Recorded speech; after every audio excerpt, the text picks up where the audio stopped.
Good morning. That's it. Good morning, everybody, and welcome to this open table, Tavola Aperta.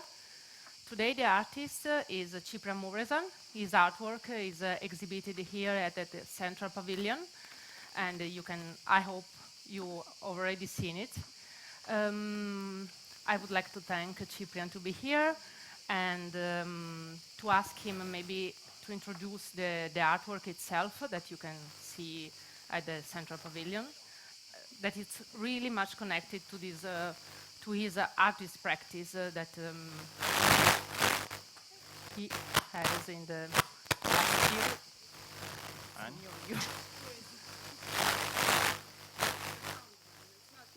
It's not our fault. I don't-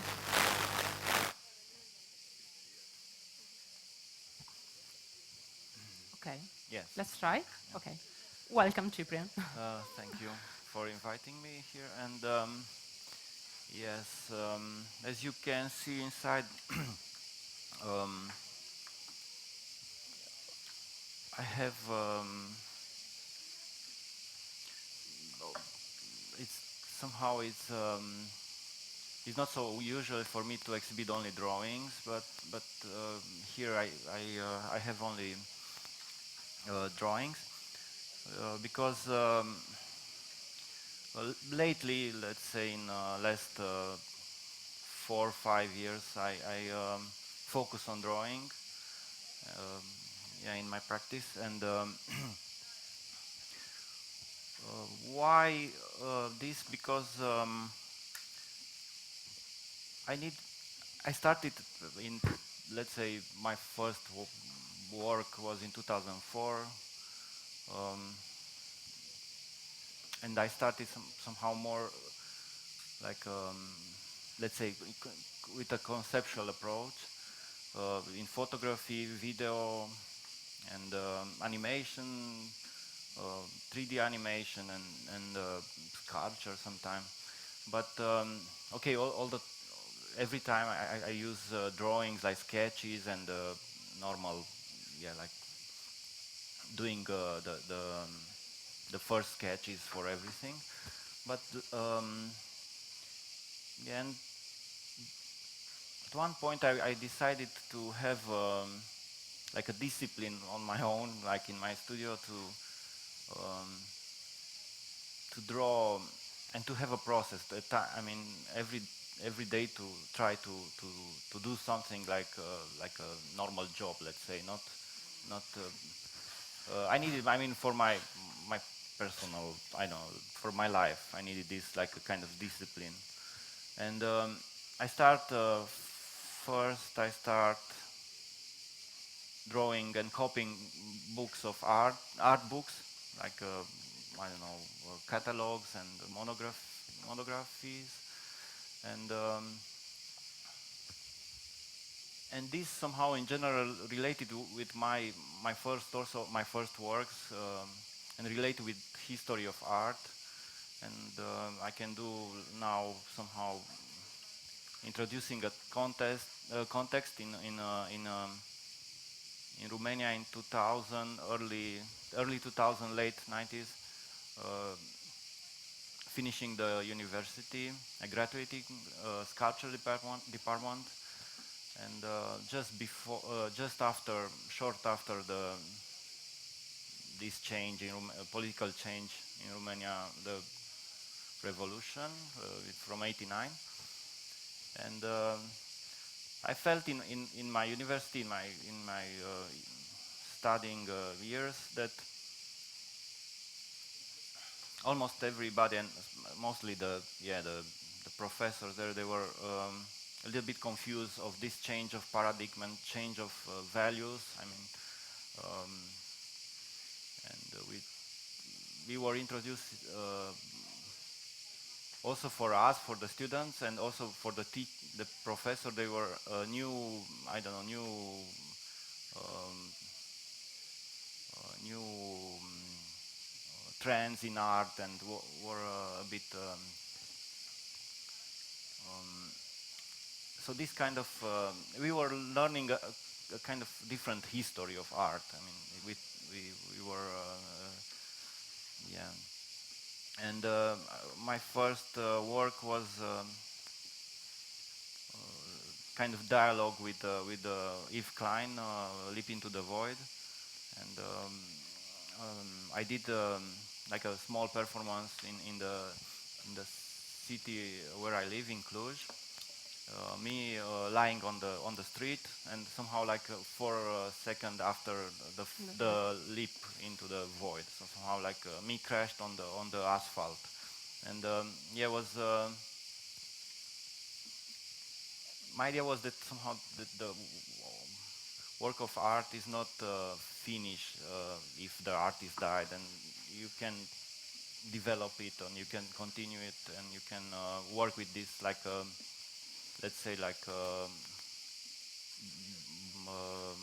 brute material, and you can, yeah, and also if you change somehow a small detail in a work of art, like I mean you can change and you can talk about the context you live, and somehow, and in that time was important to talk about this context, the Romanian context.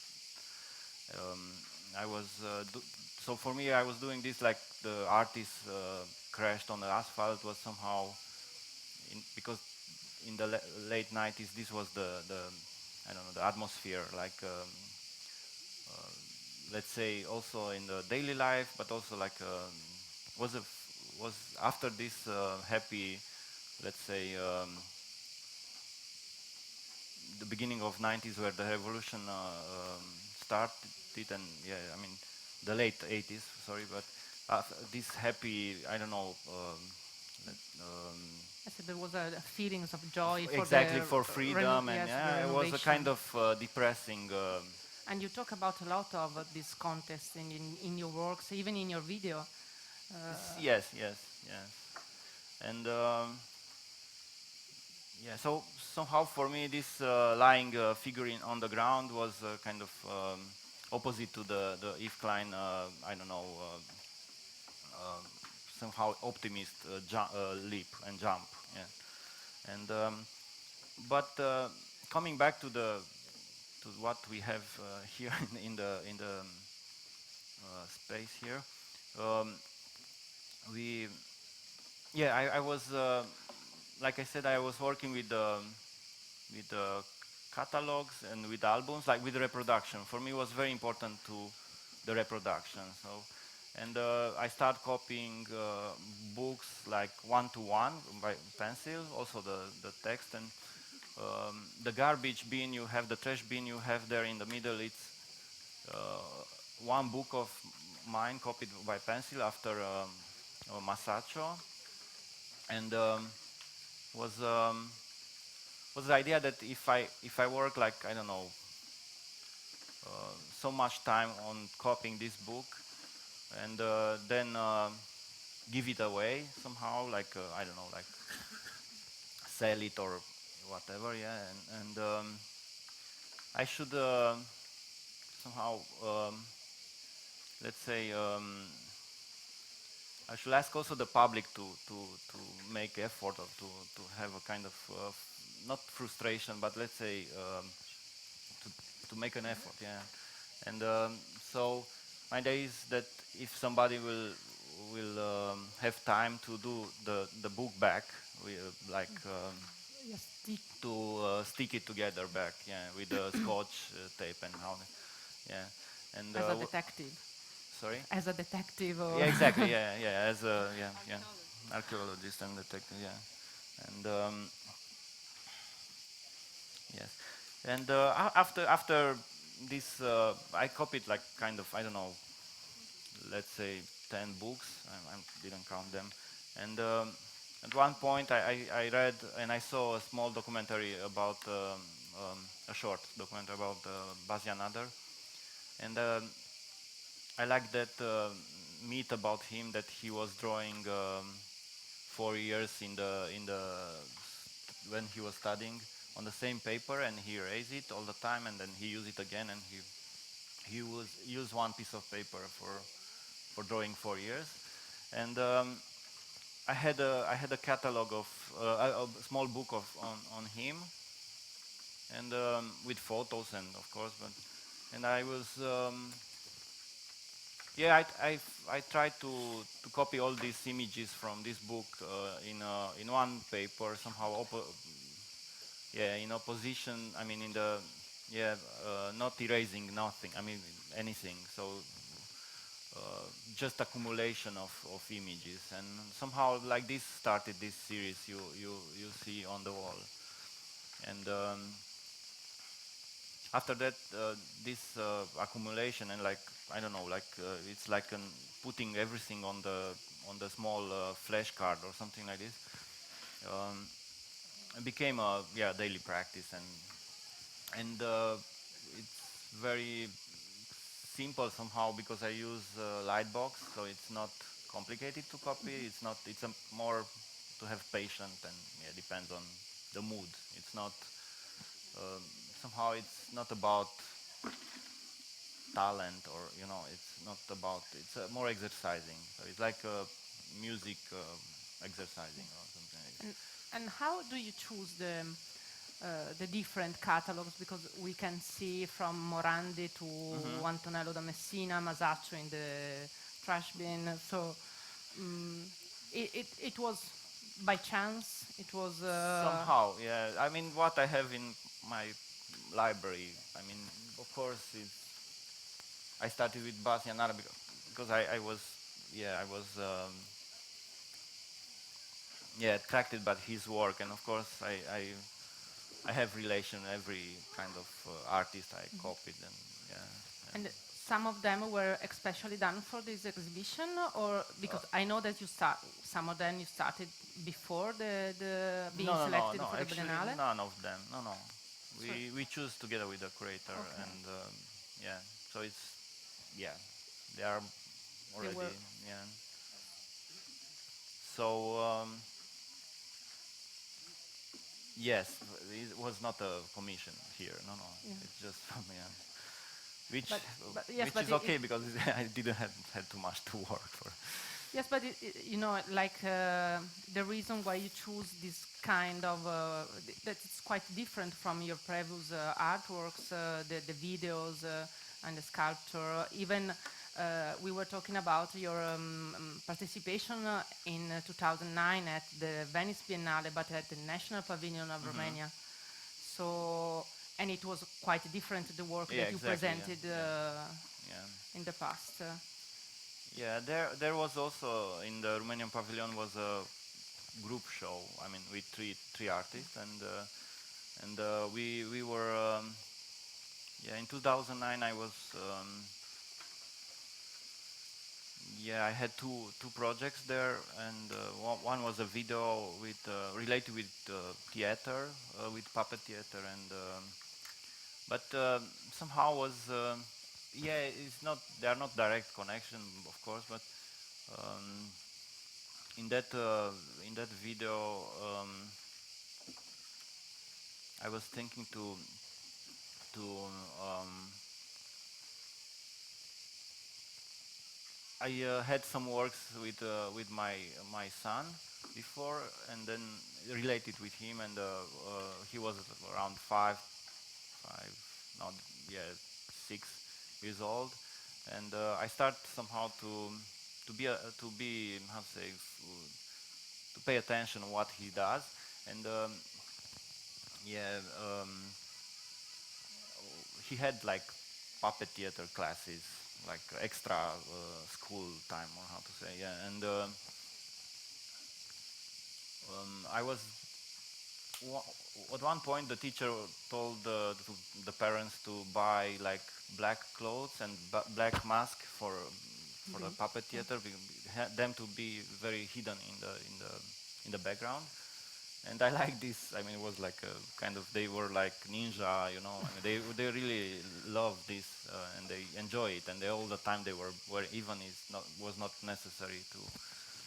But I realized that in puppet theater, it's a nice rule that that the puppets are very colorful and everything should be black In the in the background. background, yeah, and I mean to hidden and to it's like for illusion to have an illusion to make an illusion, And then I tried to break this rule, and yeah, I did a theater theater play.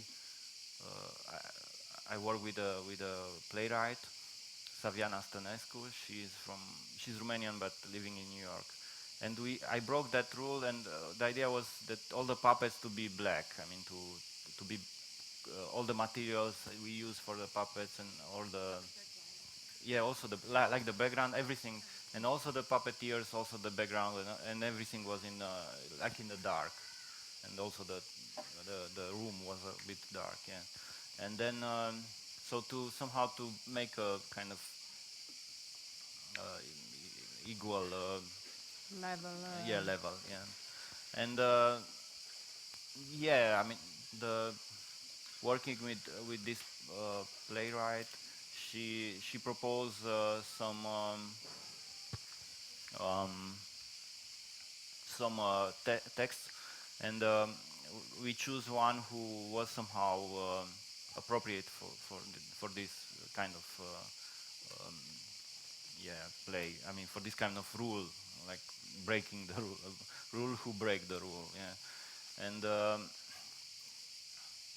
the other work was there were some photos, like a slideshow, and but of course together with the other artists from the pavilion. I mean, in 2009, so it was kind of and in that the second work I exhibit here was I just took a fragment of Elias Canetti, Auto da Fe, the novel. He wrote it very young, and uh, I I had somehow many friends who were doing graffitis, and I asked them to write fragments on the different places in the city, in yeah different cities, and they sent me by mail the photos of these graffitis, and in the slideshow was all together but putting in order, and you can read it as a text. Yeah, so I And it's the same text that you propose for the one of the texts that you propose even for Unpacking My Library, isn't it? yeah, the So, book, yeah, the yeah. book. So even your practice is quite connected because in the artist practice video, we saw you um, doing a drawing that you insert in an Yeah. old book. Yes, yes. So how is the relation even with the book and the culture that can be uh, read in a book? The transmission of a culture and Yeah, I mean, in this yeah this video I propose also for the yeah in the idea was that I was borrowing a book from the city library, and open it and unbind it, and inserted a drawing of mine. Yeah, but I was thinking a lot what the book to borrow, what drawing to insert, and then at one point I said it's better to confuse people. I mean, to let it like randomly, and so I took a book on economy and on like yeah, Adam Smith, The Wealth of Nation, and because I was reading some science fiction Russian from early, yeah, I don't know, 60s, 70s. Um, I was illustrate. I illustrate one of the scene from this science fiction and insert it there, but somehow I was playing with this like it was a gift or also like a vandalizing somehow the book, because the librarians, they are very somehow strict with this. of You course. cannot touch it, and yeah, Normally, yes, yeah, and you're not allowed to do but it. somehow I binding with a friend who is a professional binder was almost even I we enforced the book. I mean to last yeah restore it a bit and make it more yeah. And the drawing was very nice inserted because with one move you can take it. I would just Ah, okay. yeah, and without saying to nobody, we insert it. Yeah, I mean, I give it back to the library, and it was kind of because this. yeah, idea of drawing and handmade drawing and how to say when you yeah when you yeah, it's very valuable. I mean, it's very yeah precious, like because it's Yeah. handmade and it art is the hand of the touch of the artist, and and I was thinking playing with this, yeah, and There's always a subtle irony in this kind of intervention because you insert a work that is about yes trash, always the, the, the main subject in a book that talks about economy yeah, exactly, of yeah, Adam yeah, Smith. So and yeah, like the yeah, but also it's yeah playing with this double meaning of vandalizing and the the gift, it's like give, yeah, and yes, to add a value, even if you are. exactly, yeah, yeah. But it's and then after I found out that it's a famous playwright in Great Britain in 60s. He was Joe Orton. Yeah, he was doing like vandalizing or whatever, yeah, with cut, no, Scissors, with scissors, cutting the yeah, with yeah, cutting and but adding also adding like like I a don't know, collage. like collage, yeah.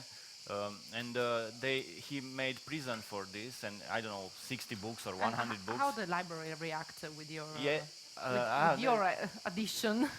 nobody, I don't know, nobody knew. I mean, it was very anonymous and subtle, and I don't know. Yeah, I didn't had any feedback. Yeah, but they were catching him, and okay, he did like six months in prison for that. But now, after because he is also in the literature manual for English language and Mhm. became famous. Yeah, and yeah, he inserted pornography, yeah, and but now this library has A section. a section, no, but like a museum with these books. Okay. So they, the I mean, it's ironical that he did Of prison course. for that, and now And then now they it's are protected. proud of this. Yes. Yeah, yeah. So it's changing the object. Yeah, yeah. The, changing the value of the object. I mean, from a crime. Let's say from crime object from to art object or something like that. Yeah, to museum.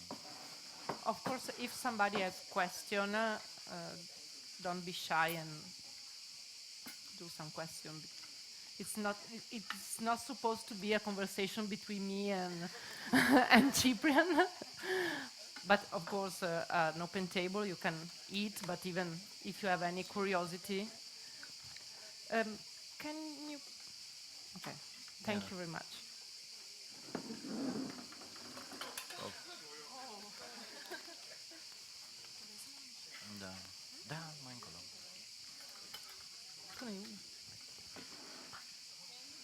Yeah. Ale,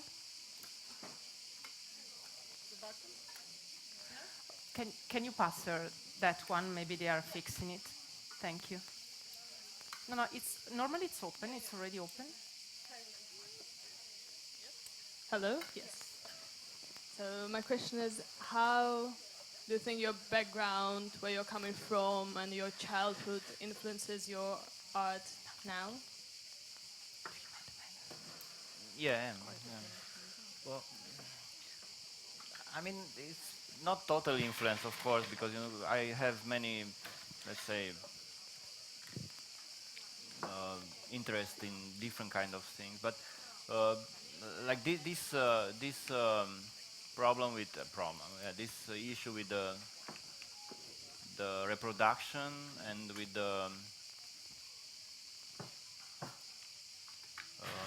almost every friend of mine, artist and colleague, we were like very. I discovered that we were very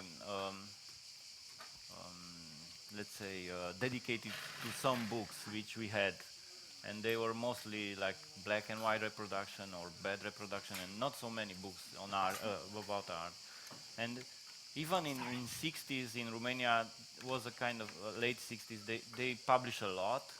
My generation, we in late 80s, we didn't have too much. I mean, and if you don't, I mean, okay, they publish a lot in 60s, but already the copies they were not existing in 80s. So, and so we didn't have so much.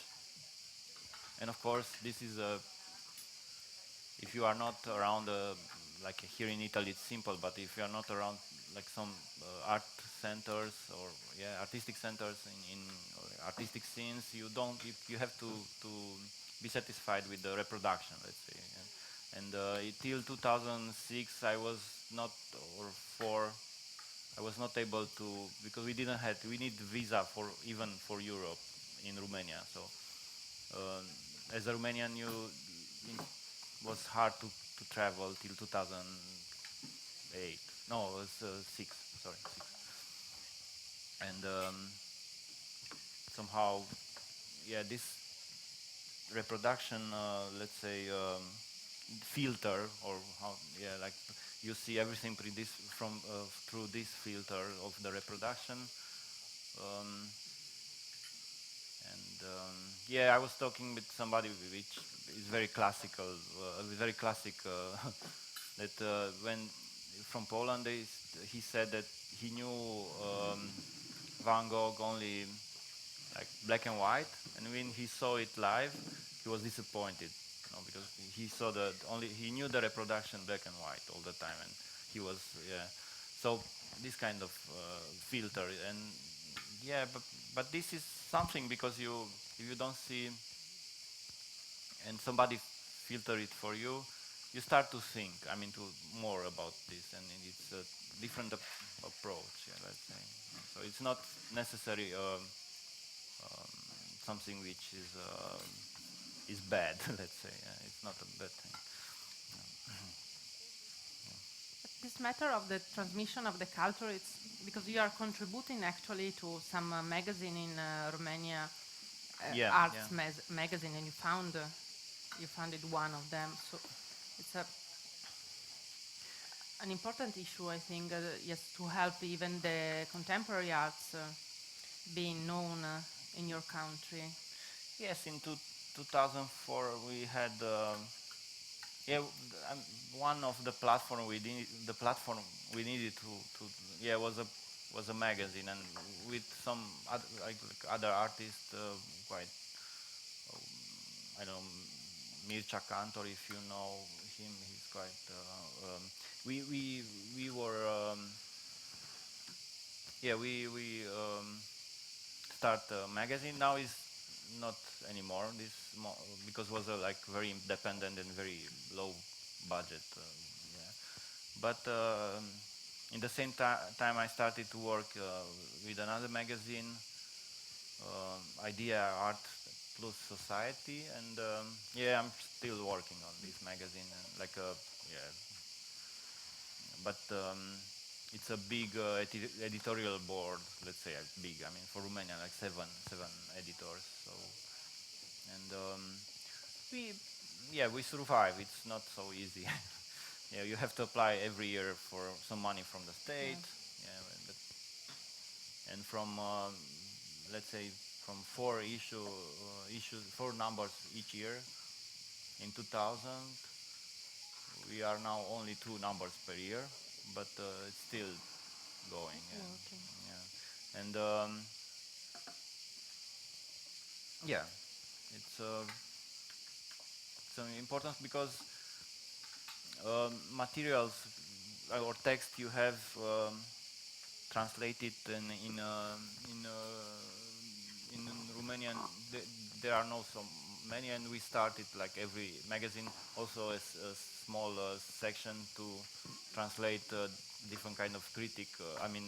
Classical text of critic text, and then to recuperate a bit. Let's say in Romanian language. So we translate it in Romanian, and like let's say big text from, yeah, I don't, even from modernism. So we, yeah.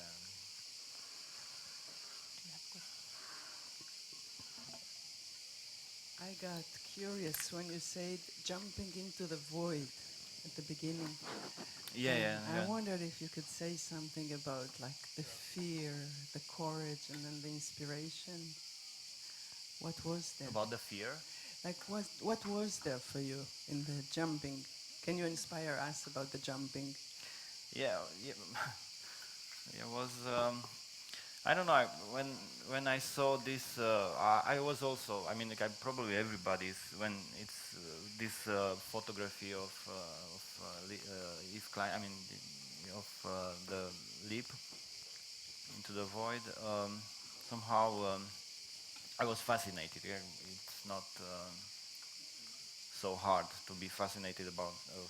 Yeah, and. But as a curiosity, like an artist, how he did it and how, I mean, after I read a bit that he broke his I mean, no, it's a mythology. He broke his ankles or something like this. But I don't know. It's not if it's true or not. And all the time I imagining the some that he raised somebody who keep the these firemen.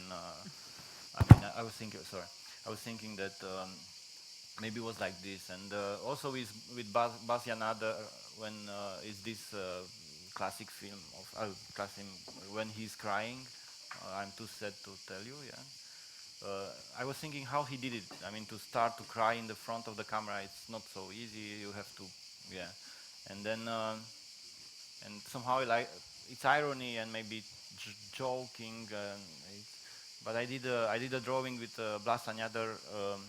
Crying and cutting onion, for like, and somehow in this, yeah, it's somehow questioning how the process of art, of making art, not only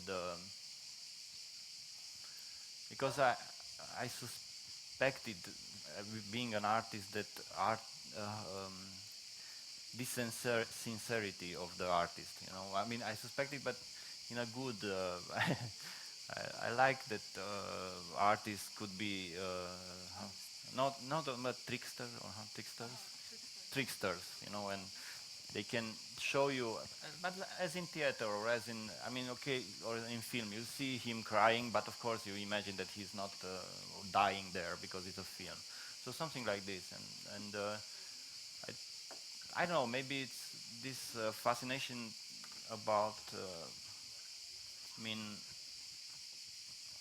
it's about difference between life and art. I mean, yeah, I don't know. Is there? Yeah, maybe I will take also.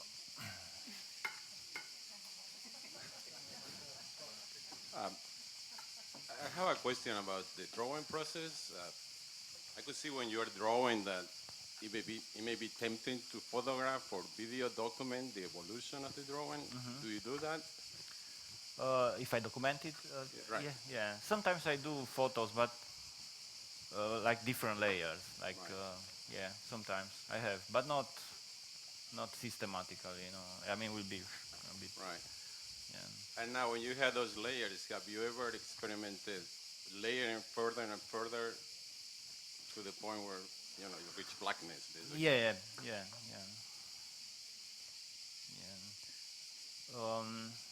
The the rule, or because as I thought, yeah, as I wanted to, yeah, maybe, yeah, I didn't say it, but I before starting an artwork, I try to put the rules. Yeah, I say, and maybe, yeah, So this there's a is maybe not good, but for me it works. I need some rules, like inside. So you are basically sizing the paper based on the number of images you have? Exactly, yeah, Okay. of the book. Right. Right. So it's a little bit random, and yeah, I can be. I mean, I can cheat. Let's say not. Yeah, to take a small paper and then forcing. But at one point, the graphite on after many layers, it's very hard to yeah, to draw. I mean, it's quite annoying, and then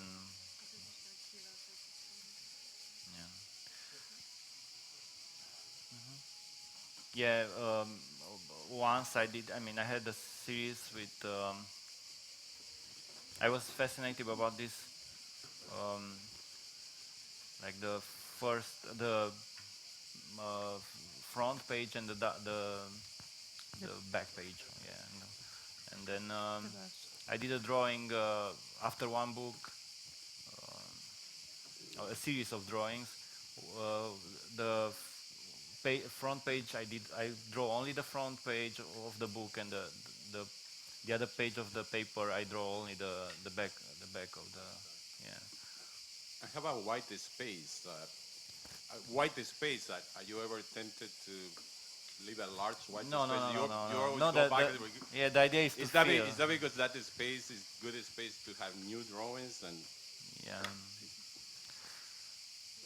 it's maybe it's I don't know. It's a instinct to feel everything. Yeah, yeah. To,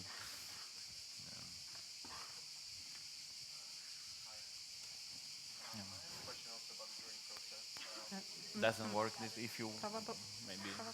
Try, try like this. I hear you, but yeah, maybe they need to. Okay. That definitely works. I have a question also about the drawing process. I'm an art history student, so when I look at your art, I'm constantly trying to decipher all the various iconographies.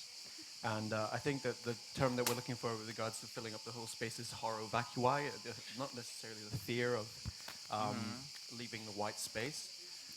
But my question is exactly about composition. How do you decide what is going to go where on the page? Because despite it being quite, the surface quite Yeah, I chaotic, it understand, has yeah. an order. And so I'm curious to know about that. Yeah, the process is somehow simple because I copy with I don't know with the machine, no, the book, and in we call it with Xerox machine, yeah, copying, yeah. And then I have I cut the image and I put it on the on the light box. But then I put somehow I try to put it in order. But after a few layers, let's say the second or the third layer, you can. It's like you feel that you need to get to fill the the paper. I mean to fill the gaps, the white and I don't know. It's just yeah, not instinct, but yeah, it's instinct somehow to put it there to just to fill it to cover the white. Yeah. I don't know if it's fear or maybe visually it looks yeah to yeah. And but of course I start I start with the beginning of the book, but doesn't matter. I mean yeah, and the first layer all the time, um, every time because of the hand when you draw it, I don't fix the first layer because after if you fix the layers with the fixative, the charcoal fixative, it's impossible to draw because it's very slippery and very like an ice. Like a glass. You cannot draw on a glass surface, and so usually the first layer, who is very beautiful at the beginning and the most detailed, and it's erasing by the hand. Yeah, and yeah, but I like somehow that also it gives like a banknote, like money feeling, that used money feeling. This like a yeah. Yeah. Can I? I feel sorry somehow that you don't have the chance to eat at all. No. I try to. I make a Talk a longer lot. question. You mentioned this discipline, this daily discipline of work, which somehow relates to the work in theater. You're also attracted somehow to, Yeah, to yeah. theater. It's in theater you rehearse in the morning. At 10 o'clock you have to produce some art, whether you feel like it or not. You rehearse. Then how is it going for you? Do you have the same hour every day, or do you have a beginning when you begin to create and then you polish what you're doing? How is this working on a daily schedule? I try to. No, it's somehow I start many things. I mean, many, not few works in parallel. So sometimes depends of the mood. But the drawings, yeah, all the time I have one or two drawings started, and so I do also different kind of things in between. And but these drawings are, and sometimes they are waiting long if I don't, if I want to start another one or I feel bored. Uh, in the room we have one drawing with Giotto who stayed like 2 years in my studio without almost touching it. I mean, very. And then I say, okay, I have to finish it. Yeah. But yeah, sometimes I start it and finish it in, I don't know. The, but if Do you ever work when you don't feel like it? That's what Sorry? I want to ask. Do you work when you don't feel like working? no, Never. but it's like I start doing coffee and yeah, whatever. I find something else to, and of course the internet. It's easy to be, yeah, to use it when you, yeah, to get distracted. But yeah, lately I have also a lot of deadlines, and of course I agree when I agree with one deadline. I mean, you know, for the theater the same. When you have to finish the premiere. How's the premiere? Yeah. The, so putting a lot of deadlines works. I mean, otherwise you can. Yeah, yeah. And about the consciousness of being an artist, so connecting to the question about the documenting you drawing, do you have an archive or are you methodic in collecting your ideas and works, videos, drawings? Do you already think about how Yeah, to? I have, but yeah, not so. I mean, all the time I want to structure more to make. I mean, the archive to be more. It's somehow I knew myself the order where I put where. Yeah, but where I put what. Yeah, and so yeah, I can say I work with, but not. Yeah, I don't spend so much time like organizing things, like or documenting things. I sometimes yes, but no. Mm. And of course, there are a lot of yeah, nice could be a nice steps which I didn't document it, unfortunately. So, but this is yeah, no, no.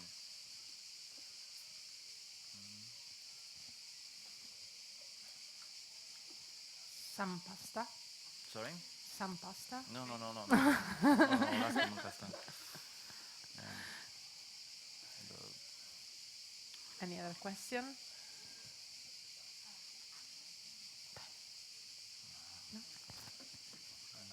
I want to be sure I understand that the shredded book in the wastebasket is a real book you work many, many hours on, right? Yeah, yeah, it's a by hand. Yeah, with pencil. Yeah. And yeah, I film also the. I have documenting this. I knew that this will be sacrificed. I mean, let's say, and So from the early beginning, you yeah, yeah, you, yeah, you I knew knew it. it. Yeah, and I made photos after the book, very good photos. I mean, to have it, and one is on the website, probably, or on the catalog. I guess I gave one to the catalog. But the thing is that also, yeah, I film also the shredding, yeah, just for fun. But the I use I just shred it before, like, well, not 1 hour, but one day before the opening in London. I had a gallery, an exhibition in a gallery, and what was for me was very funny. We borrowed the shredding machine from the Tate offices. I mean, I knew a curator there, and she said we have one, and I said, "Ah, it's good."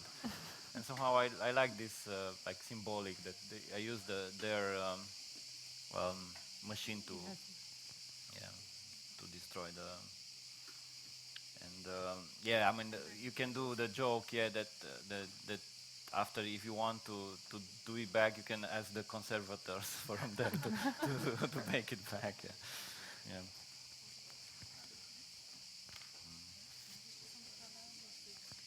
Ah, yeah. But yeah, a funny thing is that I exhibited in 2015 in Ludwig Museum in Budapest, and they throw away the garbage, the cleaning lady. So just before the day of the day of the opening, and so I was lucky. Yeah, we find it in the garbage. Yeah. You know, yes, we saw on the magazine lots of time that like the dustmen throw away the artworks. Yeah. But lots of time, yes, right. That's why here we put it also on a pedestal, because in Ludwig I put it in a You corner. never know. Yeah, I put it. It was really camouflated, but yeah. So and that all the time they didn't throw the garbage, all the installation period, and then before the opening, yeah, we have to clean this. Yeah, and luckily, yeah, was yeah we recuperate everything. Yeah. And it was the same one. Ah, exactly The the same, yeah. one Yes. here. And yeah, I don't know. Yeah, I mean, it was. I knew that this could happen. Of course, I So was, better to use a pedestal. Of exactly. I course. was somehow. Yeah, but when I saw it, I said no, I don't believe it. It's too. I mean, finally happened. Yeah, yeah. Somebody is making a joke or A something. joke. And she, she even, I mean, the cleaning lady, she put a black plastic bag bag instead. Yeah, yeah, instead. like it was so nice. Yeah. So I saw a plastic empty bag. Yeah. So this experience of the past, but even in the past, the Romanian pavilion and your experience here in Biennale, sometimes we ask to the artists, and now what? What do you feel about being selected again for the Biennale, and if it's something changing in your practice, or even in your feelings? Yeah, that's. No, I don't know. I'm curious also what will happen. I mean after. Yeah, but in 2009 was for me was yeah I was 8 years younger. No, it was quite was more than now. I mean I was let's say well, yeah. You were very young in Yeah, and then 2009. yeah, then I realized that it's nothing happened actually too much. I mean, it was not yeah. So I mean, didn't change so much. I don't know, or as I felt it. Yeah. Or you afford, yes, you could Yeah. do something else without the pressure of being selected. Yes, of I course. think that maybe that's the matter of being under pressure. Under and pressure, yeah. Yeah. I don't know. It's the pressure to fail, maybe. And if you don't have this pressure, yeah, you have to, I don't know, to be distant of this failure, or because if you, I don't know, win something, it's okay. But the pressure to fail is too much. I mean, yeah.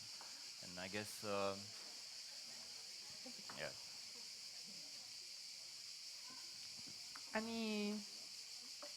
Any other question? You can.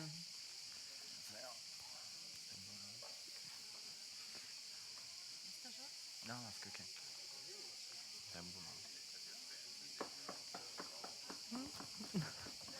Yes. If nobody has more question, we can. No. He has one more question. Just sorry, one more question. I'm sure you've answered this a lot of No, times. it's okay.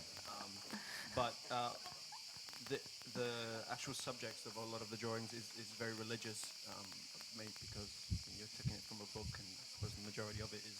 Yeah, the art was religious. Is religious. Yeah, But does that have any significance, perhaps, to what's happened in Romania? The fact that in Romania, religion was illegal under the dictatorship, and I mean, how does that perhaps connect into your past and to your country? It's a good question, because I work from the beginning. Somehow I did work connected with the religion, and somehow also once. Yeah, I copied the also another work from the Biennale, Maurizio Cattelan, this La Nona Ora. I copied, but with our patriarch, with Orthodox patriarch, Romanian patriarch, and in 2004. So was and I show it in Romania in 2004. It was really I saw people like coming like this from the back from out coming out from the exhibition space, and but it's this somehow raised a lot of question about differences because this patriarch I use, the figure I use, the Romanian patriarch, he was somehow knew that he collaborated to Ceausescu regime, and he was new. He was like different kind of connotation. Like I told from the beginning, that if you change a bit, like a small wheel in the all this apparatus, you have a different kind of let's say react. Not yeah, but also interpretation, and also you say something totally different because people was or were okay interpreted my work like as an appropriation, of course, and yeah, but also as a punishment somehow from because he was like collaborator, and he closed the eyes, let's say, to many stupid things Ceausescu did, and he could did I mean at least say something, but he was like really yeah. And then because Ceausescu destroyed a lot of the center of Bucharest and the city, just a lot of small churches, all the almost medieval, yeah, to build this I don't know house of the people, and so and also yeah, the religion was forbidden, but somehow Orthodox religion, Christian Orthodox religion was a kind of not forbidden. So they forbid they tolerate them. I mean the Orthodox. The others they were in prison. I don't know. It was this Greek Catholic, Greek Orthodox, no? Greek Catholic. They were making prison in the early 50s because of they were very against the communists, and somehow, but the Orthodox they were really tolerating, and also because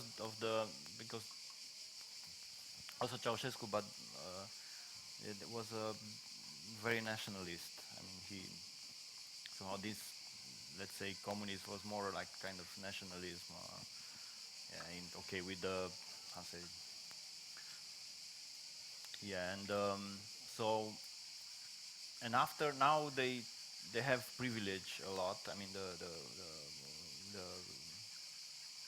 and yeah, the church, yeah, the church now after the revolution they still have a lot of yeah, power. Mhm. Now they want to build the biggest cathedral one in Bucharest. Yeah, and yeah, I did a small work related with this because the architects usually they make the scale 1 to 3 3. Yeah, as for the models they use the scale 1 to is like a golden scale 1 to 3 3 3, and I made the church the prototype of the church 1 to 6 6 6 yeah, like in bronze, yeah. So There was another work called named Santa Claus about yeah, yeah, this. yeah, yes, Uh, yeah, because yeah, well, this was about this father figure and priest figure, and we baptized, really baptized actually, which now I'm scared. I, with and I hired an actor from the theater, and he was the Santa Claus actually baptized, but in the Orthodox instead of the priest. Yeah, he baptized the and it child. was a video. Yeah, yeah, Yes, we presented, but was actually was the performance there, Okay. but yeah, and we yeah, he was even scared about. He said that after he baptized the kid, wearing the Santa Claus clothes, And he was like, "Oh, I will go to confess. I have a friend who is priest, and I go to." I said, "What? I mean, if you go to, I know, if you play like a murderer or something, you will go to confess also. What happened? And go to jail. Yeah, go to jail, yeah. After no, I mean, it's a, you can understand that it's a, he was thinking that he's doing some blasphemy, or he was like part of this blasphemy, and yeah, he was somehow, yeah. Yeah.